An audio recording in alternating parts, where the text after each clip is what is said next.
ঠেকেচি পিঠা নামটো শুনিহে তাৰমানে খাই চাবলৈ আহিছোঁ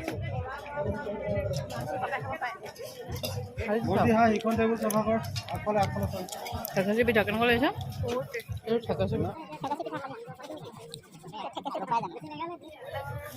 অ' বাইদেউ কিমান হৈছিলে ঠেকেচা 3 ঠেকেচা খালোঁ চাহ দুটা হেৰি কৰক 50 টকা আৰু এই এটা পেকিং কৰি দিয়ক 100 টকা কৰি দিয়ক 5টা চাহৰ লগত ঠেকেচা পিঠা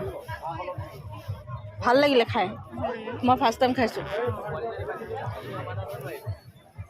ঠেকেচা পিঠা টেঙাখাটৰ টায়াখন ফেষ্টিভেলত ঠেকেচা পিঠা খালোঁ অঁ নতুন বেগটো ভৰাই লওঁ